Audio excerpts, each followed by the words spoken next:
I'm Al McFarlane. Welcome to the Conversation with Al McFarlane. Glad to be here. Glad to have you along as well. Uh, Wonderful, beautiful Wednesday. And I'm pleased to be in conversation with one of my partners, and that is W.D. Foster Graham. He's the book review uh, editor of Insight News and co-hosts book reviews with me here on the conversation on a regular basis. Also substitutes for me sometimes. Does a great job. A pleasure to be with him and to have him in conversation today. Today we're going to talk about his new book and when it's going to be available. Let me give you the background. First of all, WD, how you doing, brother? Good to see you. Good to see you too, Al. Great to be here one more time. There we go. There we go. Well, I know in the course of this conversation, you're going to read part of your book, but let me set it up by sharing and reading the synopsis that you've provided. It's interesting look into the structure. The book is called To Thine Own Self, right? And the time is 2012. The place, Minneapolis. Daryl Edwards is the first grandchild of Elijah Edwards Sr., and he bears the legacy of the wealthy and powerful Edwards branch of the Christopher family, a family that sets standards rather than follows them. And in keeping with that legacy, he answers the call of the ministry, in spite of the attitude of peers viewing him as a spoiled, entitled trust fund kid, which was far from the truth. So recently widowed after 18 years of marriage to his beloved wife, he faces the challenges of raising three children and the ongoing responsibilities as a straight associate pastor of a predominantly LGBT church. But is he as straight as he thinks he is? That is the question. So Cesare Morelli Montgomery is the product of a modern family, deeply loved by his sister and his two fathers. His extended family is loving, but sometimes overbearing. Taking over his grandmother's successful practice as an adoption attorney, it's a labor of love for him to help create forever families in the LGBT community. His cat, Shazam, always keeps him on point, but why does he keep getting involved with men who don't share his own dream of love, marriage, and most importantly, children? Will Daryl be able to find room in his heart for a second chance at love with Caesar? You correct me in a minute. Will Caesar or Cesar accept the adage, be careful what you wish for, you may get it, and go for a man who not only belongs to his kids, but a congregation as well? Well, that intriguing indeed. Let's talk about that, WD. Uh, where does this book take us, first of all? And in your series of books, where does this fit in? Because you're covering this whole arena, this world of the LGBT community for individuals and for families and for community. So where are we going with this, and where does this come from? Well, first of all, the book To Thine Own Self is the seventh novel in my Christopher family novel series. Mm-hmm. See, of course, the series itself centers around a large, wealthy, and powerful African American family. So we're going to get, stories about different members of that family. Now, the Edwards is just one of the branches of it. Now, the Edwards branch comes from old money. Now, this is a romance novel. Mm-hmm. So I've had historical fiction in the series, family sagas. I've also had a whodunit, and now I'm doing something I love writing, and that's romance. What makes a novel a romance novel as opposed to, break out the distinction that allows one to call a piece a romance novel? Well, the romance novel, you have two main characters that are involved. How they meet, how they interact, you know, are they or aren't they, and how they fall in love, you know, If there are challenges, there may be, there may not be in a romance novel. And in a romance novel, there is always a happily ever after. Okay, all right. So it ends good, huh? Okay. So talk Always about ends good. the question I raised up is, where does this examination come from? It's a very, very, very large family, a very old family, a family with old money, but lots of elements. And this is one branch of the family that you're talking about. And again, I like the fact that you've taken on different elements of life, the whodunit element and the others that you described. And this one you choose to focus on romance, though I'm sure romance is in all of them. And I'm sure intrigue is in all of them. But there's an element of elevation, right? In particular stories that you tell in each of the pieces. And this one elevates the whole question of romance.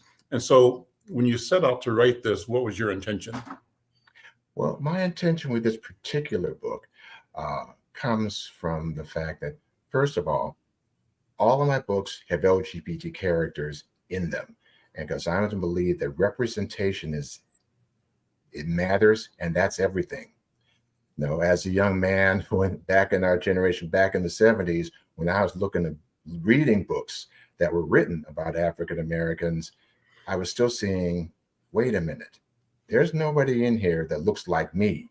Mm-hmm. And then on the occasions where I did see them, I saw stereotypes. And as an author, I knew that that wasn't true. And it's about changing that narrative. What were the stereotypes that you were concerned about broadly, and what stereotypes specifically regarding LGBT communities? Well, the stereotypes period when it came to Black men Mm-hmm. were the following. Black men were portrayed as being down and out, broke, busted, and disgusted, in jail, on drugs, or dead. And I knew for a fact, looking at my own family history, that wasn't the whole truth, but that was what was being put out there. And because there are, and we've had many, many guests on our show that contradict that myth. When it came to LGBT characters, if we didn't see them, if I was reading on books, they were always, the villains, and that they're the negative type of stereotypes. That means that everything bad happened to them. They died at the end, and they were never happy. So those were, and when you got to Black LGBT, that was double the issue for me. So again, in the spirit of Toni Morrison, this is my favorite quote. If there is a story you want to read and it hasn't been written yet, then you must be the one to write it. And so that's where I'm definitely going with these characters and stuff. And in this family, this being LGBT for them, it's just another fact of life. It's not a big deal. It's just who you are. Mm-hmm. And it's not a question of the family itself identifying as a quote unquote LGBT family. It's just that's one of the characteristics of some people, right? Mm-hmm. And the people in the family sort of sit on all points on the spectrum of existence and humanity, is what I'm guessing. That is correct. Like I said, it's an African American family that has LGBT family members in it. Mm-hmm, mm-hmm. Okay. So then you obviously must challenge or tackle, if you're challenging stereotypes, the stereotypes we hold within the Black community, because, the whole church stereotype and the whole don't talk about it, but everybody knows stereotype. How do you address that? Do you address those specifically and particularly? Well, I address those to a certain extent, so far as the Black church, because that's what I grew up with. Oh, Mm-hmm. we know, but we don't talk about it. Or in the church says, we will use your time, your money, and your talents as long as you stay invisible. Mm-hmm. So in this book about To Thine Own Self, you see him, he's a quote straight pastor of an LGBT church. But I also address that in that this church of origin is also a supportive, inclusive church, because at the end of the day, that's what it's all about in worship. They say that you are valued and respected as your authentic self. Mm-hmm. One other thing I would like to bring up regarding Reverend Edwards is this. Um, I was reading different stories that were designed for LGBT, and too often Black pastors were the villains. Mm-hmm. And because you think like villains, like the homophobia and Mm-hmm. et cetera, et cetera. So for this book, I wanted to portray Reverend Evans as a protagonist as he's discovering things about himself. And rather than running from them, he's embracing those changes. Because, when it came to persons who are bisexual, Mm-hmm. no, since sexuality is so fluid, there is a person could probably be married to a woman for years and years and years because he loves her, he's so focused on her, and never recognized that he's bi, Mm-hmm. even though that's always been there to begin with. Mm-hmm. So those are things that come about with this novel, To Thine Own Self, because it's all about Black love. I've always been an advocate of Black love, whether that's male, male, male, female, female, female. I love all the forms it's there, and so I love the sweet, something that's sweet, you know. Mm-hmm. Too often off. Now, I granted there are the elements we're talking about, our struggles as African Americans, and I do not discount those in any way. Mm-hmm. At the same time, I want to show, I can show something that's sweet, heat, heart, and humor, because that's also our strength as well. Mm-hmm. Okay. So let me go from there to the contemporary news and have you react or respond or not.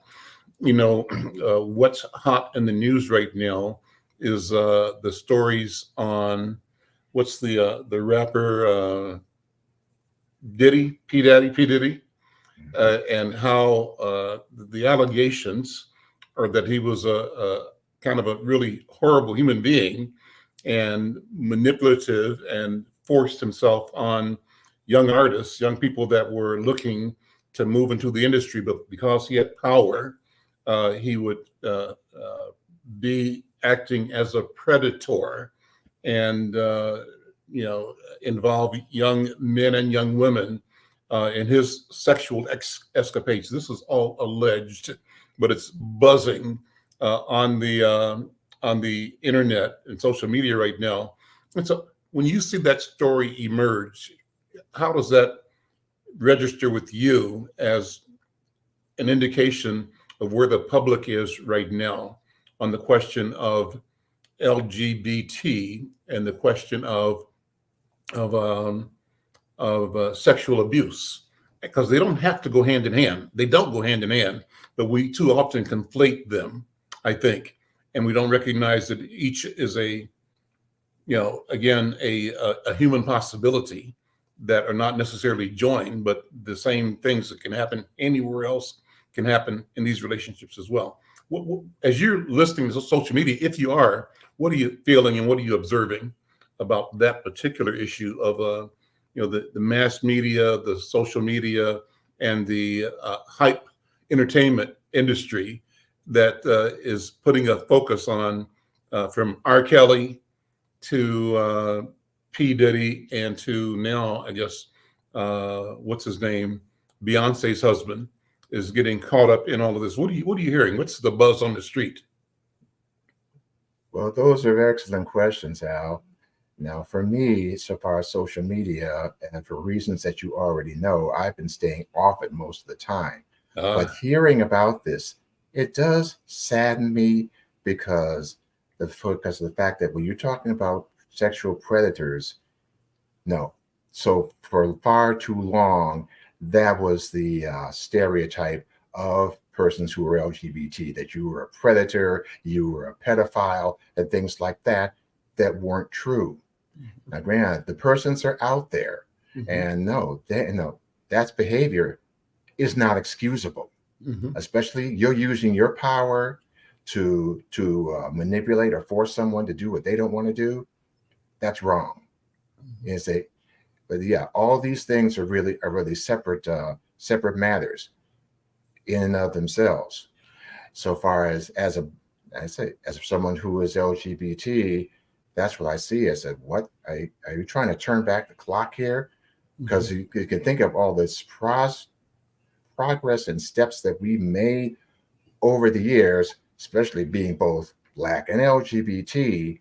But when media is creating this narrative, no, it's up to those of us to speak out about it, or say to speak truth to that power, because what you're doing is when you're focusing on that, that's what's getting the attention. That's what's getting the energy. And the people who are making positive changes aren't getting that attention, and that's what they deserve.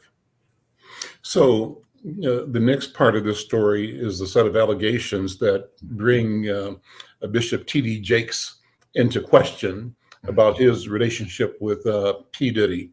And again, this is all allegations, all social media. People should always be forewarned and be aware that allegations are simply that, speculation, all of it, much of it ill-intended, ill-conceived, so but you kind of get what you get. But it's out there, and it's now, one of the, it's currency in the marketplace at the moment. So my question becomes, as you see that evolve, how much is art imitating life or life imitating art? Because you're writing about the church, you're writing about an LBT church, and writing about a person who is involved in the community, who identifies as straight, but who is apparently open enough to question himself and sort of examine his own identity in ways that he hadn't before, that he presumed, didn't need examination, but he goes through a process. So the question is, how much of the stuff we see in social media, in community, is showing up in your stories, in this novel in particular, and what are your comments about that? Because I'm thinking that you probably, things that you're writing probably are happening almost real time in the community. Not everything, but some of it is. What do you think? Well, my take is, because I usually don't write about social media. I tend to write about what's in that particular universe, because what the things that we write, what they already exist out there, and no matter what it is you write, that's where that energy is, that creative energy is. So, it probably wouldn't surprise me when it comes to when I'm writing about this, because I usually write like in a positive way. Someone's out there that's actually living it. Yeah. And I could say that because I've had readers come to me and say, hey, I know somebody like that, or I have a relative like that. I have a friend like that. So that's affirmation that, and no, I'm not thinking about that actually when I'm writing. I'm thinking about, okay, write the stories you want to read. But now, if social media continually puts that out there, what goes around comes around. So it's true.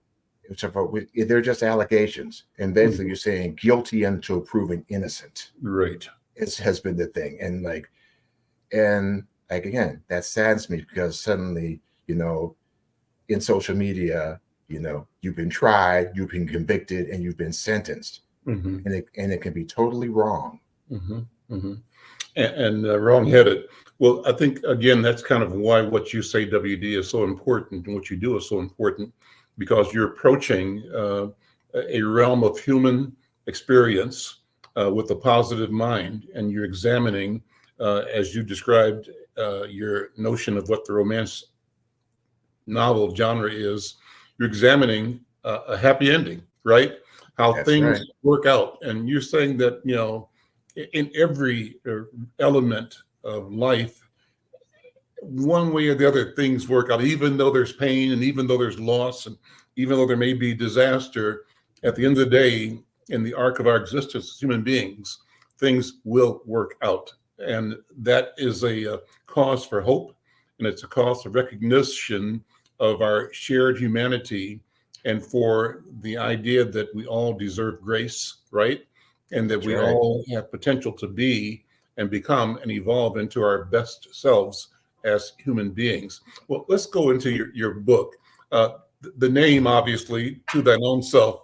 Uh, Everybody knows what the last two words are, but why did you choose? I love what you chose it as a name. Why did you do Well, thanks for asking that, Al. I knew this would come up in the course of our conversation. But yeah, to thine own self, it comes from the phrase we all know, to thine own self be true.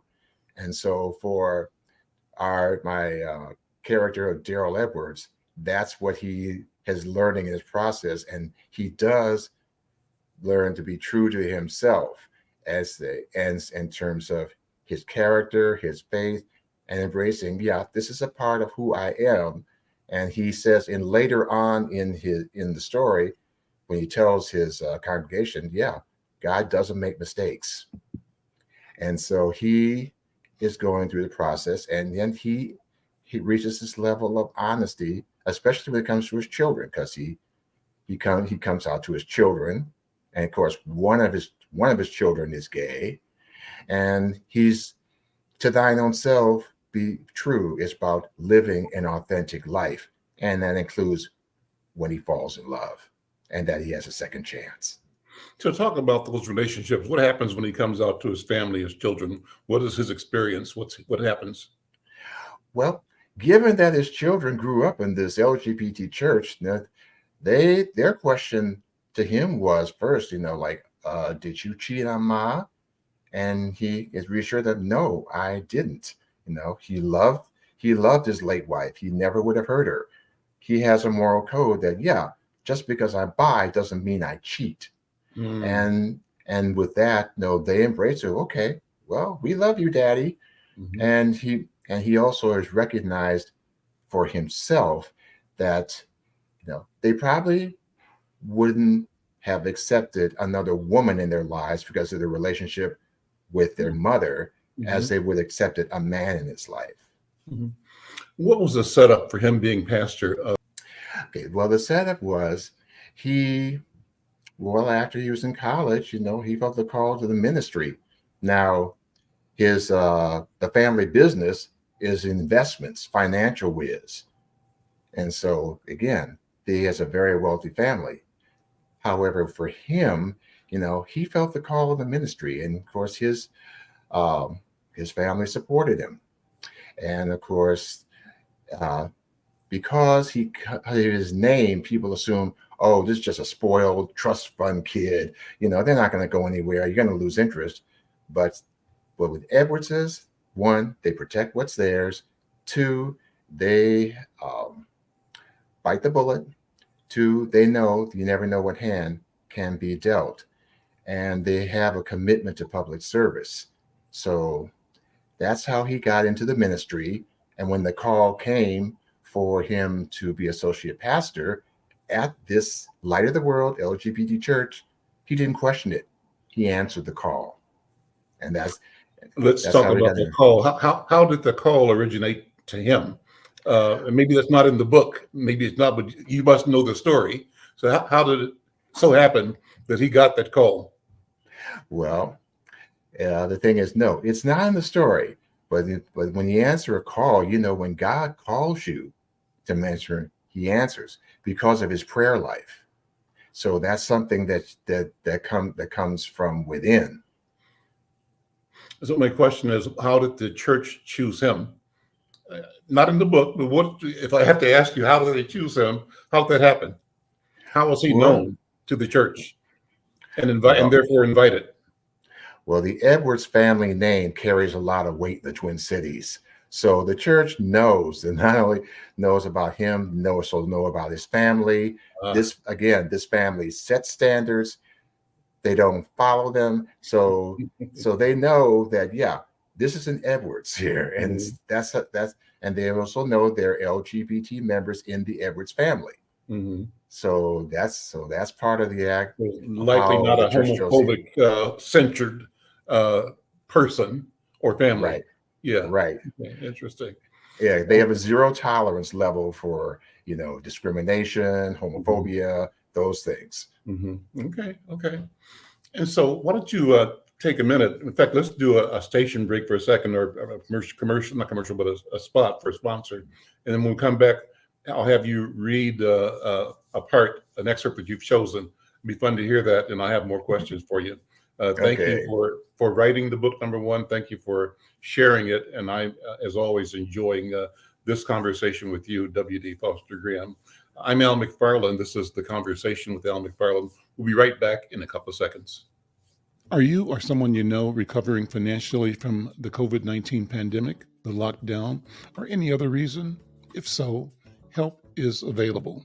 Findhelp.org is a site to find a wide range of resources, including food, medical care, and more. The best part is based on your zip code. Visit findhelp.org, enter your zip code and the service you need. You'll get a map directing you to the organizations that can help you. Help is waiting at findhelp.org. If you need help starting anew, findhelp.org is the site for you. Good information. Okay. So I'm back with W.D. Foster Graham. W.D. is the book review editor for Insight News. He's co-host with me on the conversation. We do our book reviews, talking to authors near and far about their work, their vision, their products, and about publishing, about books, about literacy, etc. And he's got a new book out. The book is called To Thine Own Self. He'll talk about when it's going to be available, but I wanted you, WD, to take a minute and share an excerpt from the book. So go ahead and go for it. Set it Okay, up. Set it I'm up. most happy to. Now, as the story begins in 2012, and this is when Daryl meets Cesare. Now, he is the other main character. Now, Cesare Morelli Montgomery, again, he is a biracial African on one side, Italian on the other side. And as you mentioned, synopsis, he is an adoption attorney. So we're coming to October, and Cesare is at a finalization hearing down at the Family Justice Center in downtown Minneapolis to unite a forever family. Oh, and just to answer one other question you asked earlier about how Daryl's family responded when it came out, their response is, okay, now tell us something we don't know. And, Okay. and to keep on stepping. Okay. All right. So what we're going to share is uh, October 8, 2012 at the Family Justice Center. At a finalization hearing, nervous anticipation was both expected and normal. Martise was seated between Tyson and the Gordons, coloring in a coloring book. Jayla was entertaining Mr. and Mrs. Banks with a toy cell phone. In the tradition of little black girls everywhere, her hair was neatly braided and oiled. Not surprisingly, both were dressed in their Sunday best. Hi, everyone, Cesare greeted them. We're second on the docket. While we're in there, I'll ask you a few questions. The judge will ask you a few questions. The decree is finalized, and then we take pictures. He focused on the adoptive parents. You waited a long time for Martise and Jayla to be yours, and very soon they will be. Amen to our new grandbabies, Mrs. Gordon declared to the assent of all. Now, you said your pastor would be here. They're going to be calling us in soon. Well, Pastor Marie was called out of town, but Pastor Darrell is on his way. He should be here any minute. Oliver gave Jayla her favorite stuffed bear to occupy her and ensure her sitting still. At that moment, Tyson looked down the hall. Hey, here he comes now. Cesare's heart nearly stopped. Striding toward the group, dressed in a conservative blue suit, topcoat, and clerical collar, was the hottest brother he had ever seen, and he had certainly seen his share. Where has this man been? His stature alone would guarantee standing out wherever he went. Was there some statute somewhere against a man looking that good? And a man of the cloth, no less? Cesare hoped he could maintain his professional composure even as the building temperature rose. Pastor Darrell, I'd like you to meet Cesare Morelli Montgomery, our attorney, Tyson said. Cesare, this is our associate pastor light of the world, Reverend Darrell Edwards. At 6'4", Cesare rarely looked up at someone. Up close, Pastor Darrell had 3 inches on him, and his broad shoulders and mature muscular frame carried it so well. The hints of gray in his dark brown, short-cropped natural hair and his well-trimmed beard, coupled with his demeanor, told Cesare the brother was older, possibly late 30s or early 40s.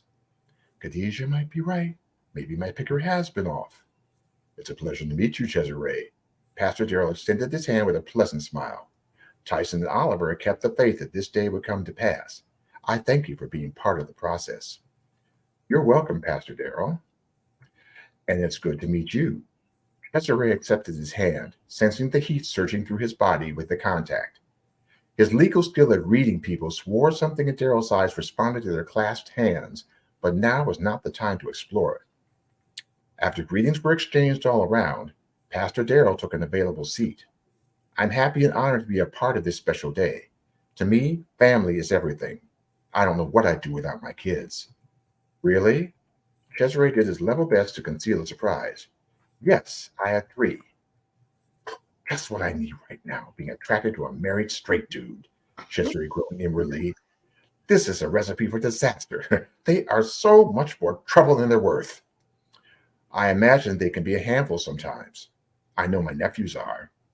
Sometimes, Pastor Darrell acknowledged, but they have been a comfort to me since my wife died, and with God's help, I've been able to be strong for them. What? Wait a minute. This man's going through something painful. He's a widower. How can I be so selfish? I'm sorry, Pastor Darrell. Losing someone you love is never easy. No, it isn't. All I can do is remember her life, be there for my kids, and go on. But thank you for your concern, Cesare. Anytime. Cesare broke their eye contact when he looked off in the direction of the courtroom doors. Looks like it's time. Come on, everybody. Compared to the time-consuming process of getting to that point, the finalization hearing itself was short. The joyful group pictures taken at the end, on the other hand, were well worth it. Tyson and Oliver insisted that he and Pastor Darrell be part of the photos. Caught up in the moment, they were more than happy to oblige. Once outside the courtroom, after Pastor Darrell said a prayer blessing over the new family, Oliver turned to him. Now, to celebrate this momentous day in our lives, Pastor Darrell, we'd love to treat you to brunch, unless you have an appointment. No, Oliver, I'd be happy to. Oh, that means you too, Cesare, Tyson beamed. Thank you. I'd love to. All through brunch, Darrell had a hard time keeping his eyes off Cesare. Feelings he hadn't experienced in nearly a year surfaced. Judging by the ease of the interactions he observed with the family, Cesare was clearly someone who cared about others, especially children, from the way they smiled and engaged with him about their favorite cartoons and toys. His commitment to creating families touched something in Darrell's spirit. And then there were the dimples that came out whenever Cesare smiled. This has been a beautiful celebration, Oliver, Tyson. You already know that being a parent is the toughest job there is, but it's also the most rewarding. Darrell faced the newly minted grandparents. And God has blessed your children with 4 grandparents who will be an active part of your village. Thank you, Pastor Darrell, Oliver said after hugs were exchanged. We'll see you on Sunday, and we'll make sure Pastor Marie and First Lady Charmaine get copies of the pictures. While the family boarded the elevator to take them to the street level of the Nicollet Mall, Pastor Darrell turned to Cesare. It was a pleasure to meet you, Cesare, and I appreciate all you've done for Oliver and Tyson. You have been a blessing to so many families, making such a wonderful difference in their lives. He reached into his suit pocket and pulled out a business card, carefully choosing his words. I hope we meet again. Cesare accepted the card, placing it in his wallet before he took out one of his own business cards and handed it to Pastor Darrell. There was no mistaking the current between their clasped hands this time, nor the slight darkening in Cesare's eyes. A strange fluttering touched the pastor's heart. Cesare beamed. Likewise, Pastor Darrell. I look forward to it. Please, just call me Darrell. All right, Darrell. Cesare gave him a friendly smile and walked away. Watching him go, Darrell contemplated the warmth that spread through his body from the confident way that brother walked. Boy. Okay, all right. Well, that's a good story, man, and how well you tell the story. So, as you hear yourself reading that out loud, what are you thinking? Let me say that you masterfully walk the audience through the change of people with the voices and the change from actual dialogue to somebody's thoughts. And it was clear that you were portraying and presenting the person's thoughts in a kind of soliloquy of sorts outside of the ongoing interaction. I thought that was great. Well done. And obviously, it comes across the page that way too. What are you thinking as you hear your voice as you're reading? I'm thinking in a romance, usually the big question is, how do these two people meet? What Hmm. kind of chemistry is going on? What's being spoken? What's being unspoken? Hmm. And so, because you can meet in all kinds of places, you never know. There's never one place where you can.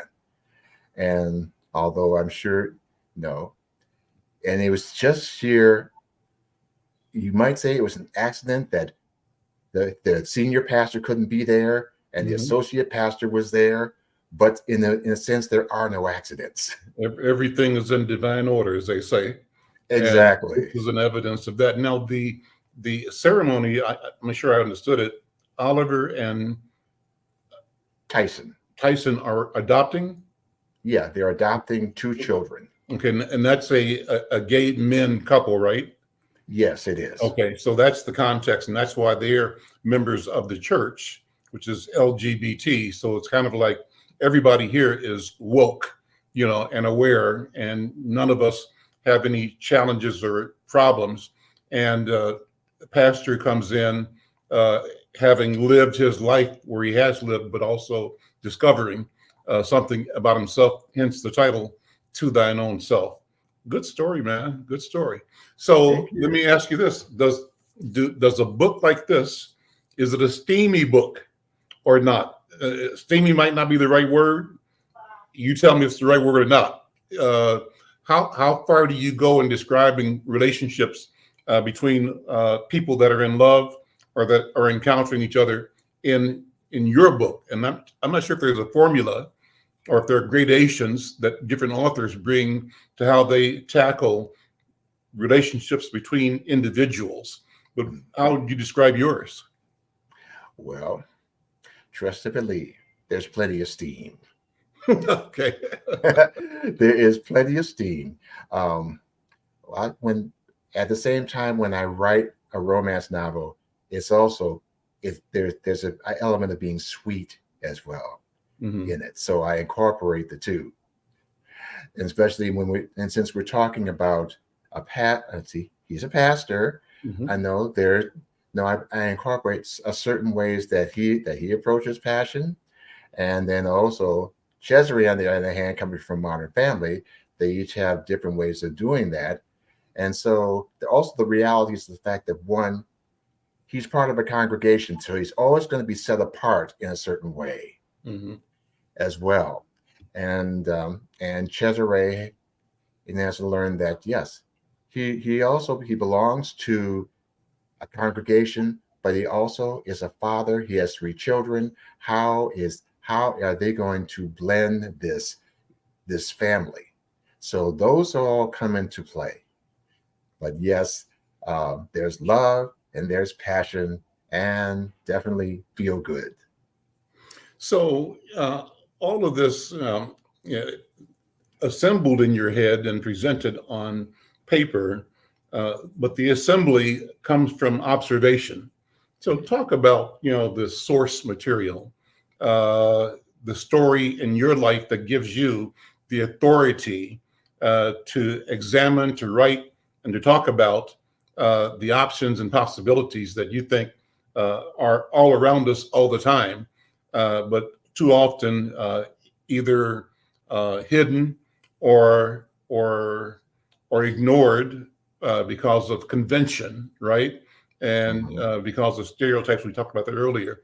But uh, I don't want you to name anybody's name, but how close does this come to the people that you interacted with and watched in the setting? I love that you're talking about being downtown on Nicollet. That makes it real seeable, right? Real visual to the reader here. So, how close does what's the source material for these ideas, the images, and the characters? Well, resource wise, no, I actually had a chance to talk with an LGBT senior pastor to so far as to bring authenticity to my character as Daryl Edwards, Mm-hmm. and what his process was so far as going to seminary, some of the pastoral matters that he dealt with, and of course the fact that he and his husband had been married for 27 years. So my source material are people who have long-term relationships and marriages, and probably not just here in Minneapolis, but different couples I've met along the way who are living their truth, and also those who have children. And say for me, yes, me and my husband have been married for 13 years, and and then we have, and there we have our son, Mm-hmm. and so these are Is your things son that, adopted, or your son or yes, his son adopted a mine, son? mine. Okay. So when my son and I came as a package deal, Ah, when I met my husband, so hold it. So your son was adopted, or he's actually your actual biological yeah, son? he was Biological adopted. son. Adopted. You adopted. Yeah. When did you adopt? You mind talking about personal? Well, he literally came to me from the hospital. Okay. How did that happen? If you don't Well, mind me asking, though, I'm just being curious. I'm a reporter, so you can tell me to yeah, stop asking questions anytime you want to. yeah. But tell me about No, that. no, he it came through foster, then came as foster care, and then to adopt. So, and How did you find yourself as a candidate for foster care and adoption? How did that happen in your life? well, the thing about it is, if you know something about what the adoption food chain is, Mm, one word is, at the top of the food chain are white infants. At the bottom of the food chain are African Americans, babies, and teenagers, mhm. and in some states, biracial children are at the very bottom. I Really? don't ask me why, but they Mm, are. mhm. And so I was in the unique position of, hey, being an African American adoptive parent. So, and I was ready to take on, and of course, I wanted to start from scratch, and Mhm. have terms, yeah, literally a baby. Mhm. And Had you already been self-identified as a gay man at that time when you became an adoptive parent, or at the time, how long have you been identified and presenting yourself in the world as a gay man? oh, I was out when I was a teenager. Okay. So that's long. Now, granted, I've been aware of it long before then, Hmm. but actually being out, well, suffice it to say, I was outed by the military back in the days of Vietnam. Okay. Tell me about that if you don't mind. Well, as you know, during Vietnam, we had the draft lottery, Hmm. and we had a lot of people that that hey, wasn't declared a war. Hmm. I had a father in the military who was a lifetime military man Hmm. who told me, yeah, rather than send his sons to be cannon fodder, he was ready to send us across the border into Canada. Wow. So at that time, I was in college, and he suggested, okay, why not, do the Air National Guard? That way, you could do 1 week in a month, and then you just do your summer duty, and then you can still be there in college. Hmm. So when I was 18, I said, okay, okay, this sounds like a good idea. I went down to the place where they did the physical. And so on that, I passed everything else, but on that physical, there was a certain question. It's no longer there now. They're asking, are you or aren't you? Mm-hmm. And so when the person that was conducting the physical asked me, well, my attitude was, now I just kind of come out. This is 1970. The first Pride marches are there, and I'm on college, on a college campus as a Black student. Mm-hmm. And they said, if well, why didn't you check this box? Well, he said, well, if I do check it, you're not going to let me in. If I don't check it, and if I'm not lying about it, you're going to put me out. So I finally said, F it, and checked the box. Mm-hmm. Of course, I thought all this was confidential. Mm-hmm. I was wrong. This was on the base where my father worked. Mm. So before spring break, when I was going to tell my parents, my father told me, there's something that came up on your physical we need to talk about. And I'm thinking, oh. Mm. So that's what happened with the military. Mm-hmm. Funny thing was, What city were you in? Where'd you grow up at? here, I'm a Oh, here's native of one city. South Minneapolis. Okay. Okay. So he was at So the base out there at Fort Snelling, or out there at Fort Snelling, or at the the airport? Air National Guard base Okay. out Okay. there. Okay. So what happened was 5 months later, I get a call from one of the officers that's at the base and said, well, we want you back. And I'm looking at it and said, I was skeptical, like excuse me, you kicked me out because I checked the box. Now you want me back. Mm-hmm. I said, and I'm asking you why. I'm not jumping at this. Mm-hmm. And he says, well, you're a good officer. You got the skills and qualities. These were the things that were on my, on my written part of it. Mm-hmm. So I told him that, let me just get back to you on that, because I was waiting to see what the lottery results were in the newspaper. Mm-hmm. And back then, if your number was 1, you were off to go. If it was down to like 300 or something like that, hey, you weren't going anywhere. You won the lottery. Mm-hmm. Suffice it to say, I won the lottery, and I told him, no, thank you. And that was my lesson about the convenience of the government. Hmm. Interesting. So fast forward then, and when you finish college, presume start your professional career, but you also decide that you've looked at the food chain and the adoption, probably not only there, but you look at the arrangements probably concerning us across the board, because what you describe as the food chain in adoption exists everywhere else, in housing, in finance, in healthcare, in job opportunity. I mean, that is the structure of the relationship that is oppressive and that works to demoralize or marginalize our people everywhere all the time. And as you said, double impact on people that are gay, uh, and um, and so how do you move from there to deciding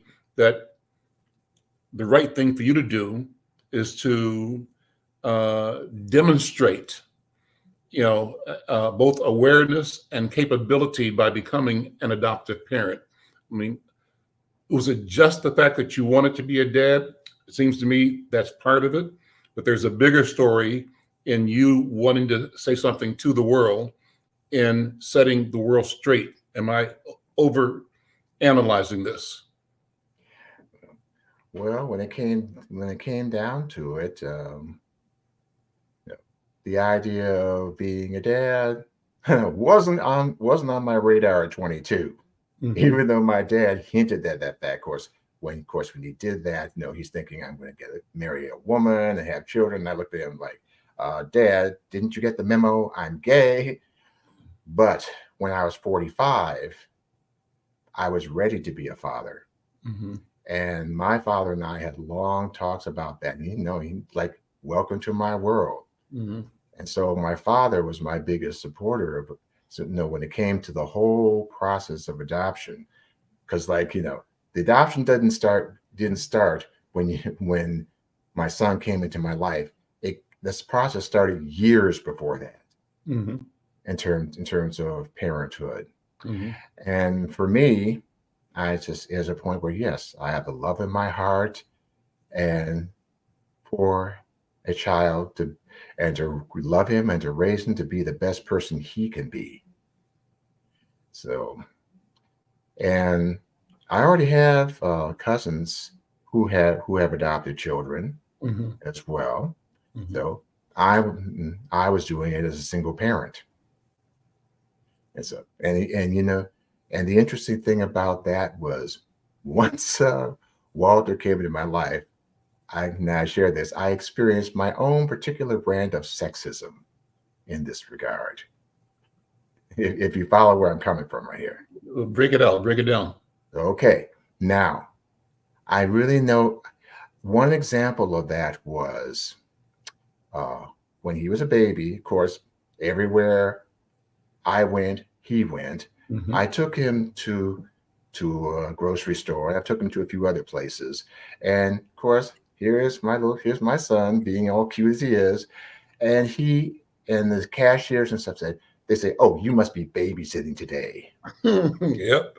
and I said, "No," and said he said, "Nope, it's just him and me," Mm-hmm. and then they asked, "Well, where's his mother?"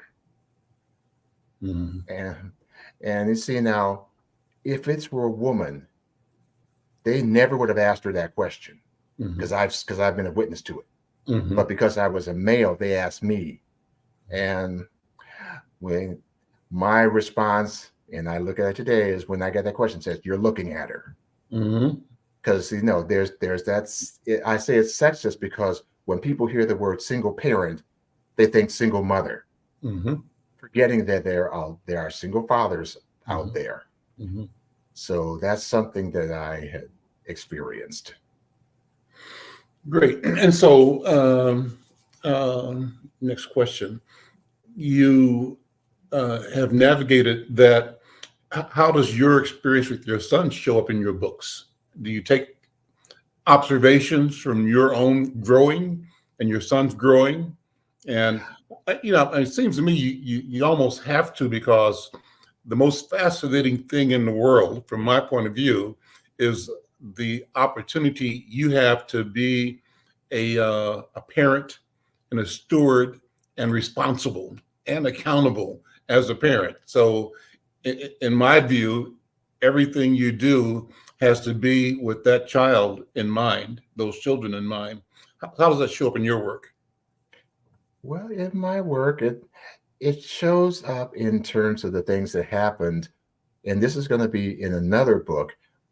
No, especially once your kid's there, and you are doing a crash course in on-the-job training of an infant, Mm-hmm. and hey, and then no, it is exhausting. Whoever said paternity leave was a walk in the park or maternity leave, if guys say that, I said, I side with the women, hands down. Yep, I've lived it. it's work. And it is work.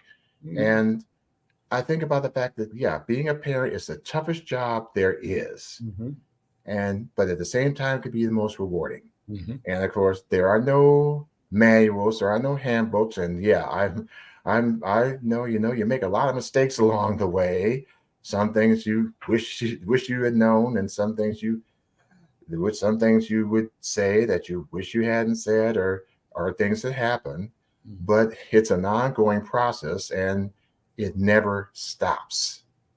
Now, when I've seen my son, as I said, now my son is straight. He talks about these girls, from time to time. Mm-hmm. But what I've seen what happened is no, he has no problem saying he has two dads. Mm-hmm. And he's also told me that, with his friends, he said, "Okay, I had two dads. You got a problem with that? And if you do, you're no friend of mine." Mm-hmm. Mm-hmm.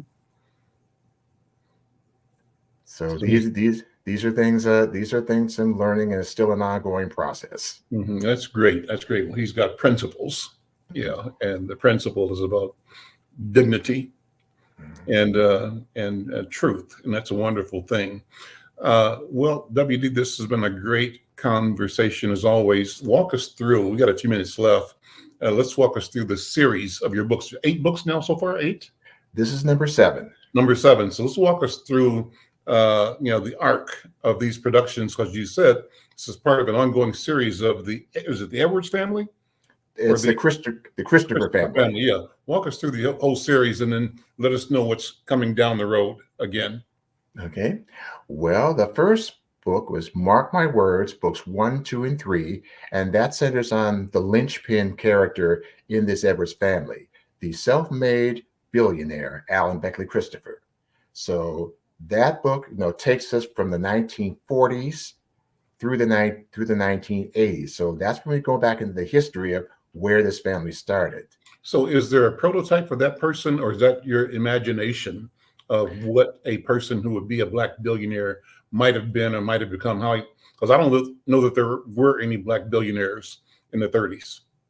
Well, he would be a billionaire now, but Okay. then back in the 1960s, he became a self-made millionaire. Okay. So I think of when I think of Alan Beckley Christopher, I think of John H. Johnson, A.G. Gaston, Okay.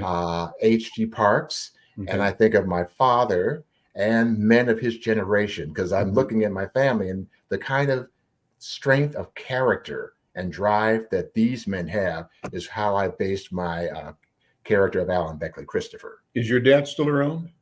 He passed away in 2012. Okay. What did he do in the military? What did he do besides what was his role in the military? He was in the aeromedical unit. So, the evacuation squadron, he was in the Air Force. And later with the Air National Guard, so that means he worked a lot with the flight nurses. And he was also a self-taught computer programmer. He was instrumental in implementing the current computer system that the Air National Guard uses today. Wow. Okay. So, and when he retired from the military, what did he do? He worked in like community action programs. It was an African American, I think, Chambers Institute. It used to be on Lake Street, and he also worked in the Field Regina Northbrook neighborhood as being on their board. So he was still active so far as after he retired, and he retired early. Okay. But also, getting back to my stories, Yep. the next one, now, Mark My Words, that takes place in Chicago. You Never Know introduces the Edwards branch of the Christopher family, which takes place in Minneapolis. So, and then we have Never Give Up, which is a family friend of the Edwards family, and that's the whodunit, which takes place again in Minneapolis.